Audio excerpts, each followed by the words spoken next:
घना जंगल, आसमान में काले बादल छाए हुए थे।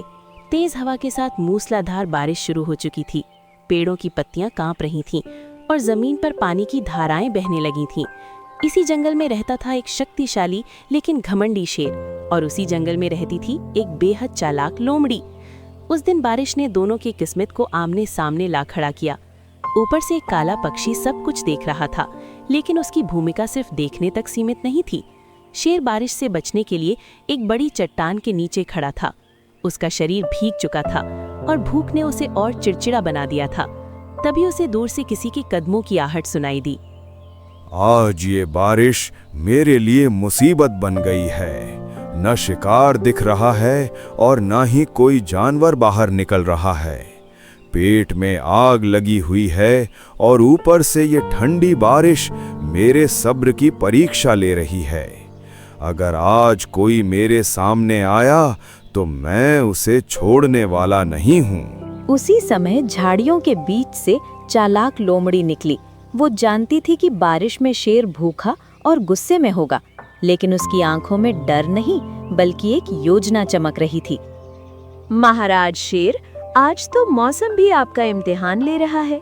इतनी ताकत होने के बावजूद आप यहाँ भीगते हुए खड़े हैं। जंगल का राजा कहलाने के बाद भी अगर भूख से परेशान होना पड़े तो सच में सोचने वाली बात है। लोमड़ी के शब्द शेर को चुभ गए। उसने जोर से दहाड़ मारी, जिससे आसपास के पेड़ हिल गए। ए चालाक लोमड़ी, ज्यादा होशियारी मत दिखा। अगर मैंने अभी तुम्हें पकड़ लिया तो ये बारिश भी तुम्हें नहीं बचा पाएगी। याद रखो, मैं जंगल का राजा हूँ और मेरी भूख से बड़ा कोई बहाना नहीं। लोमड़ी डरने की बजाय मुस्कुराई। बारिश की बूंदें उसके चेहरे से फिसल रही थी, लेकिन उसकी चालाकी बरसात से भी तेज थी।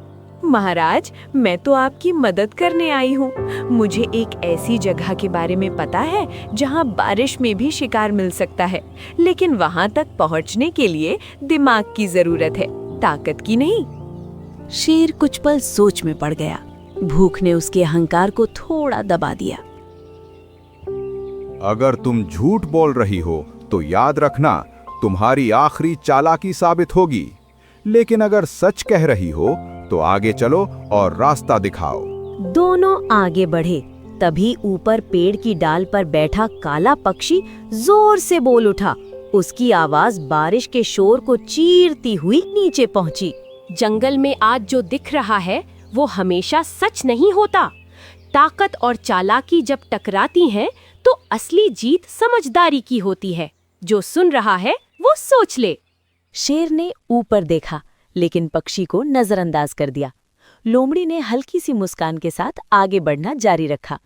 थोड़ी दूर चलने के बाद वे एक पुराने बरगद के पेड़ के पास पहुंचे, जहां बारिश कम पड़ रही थी और कई छोटे जानवर छिपे हो सकते थे।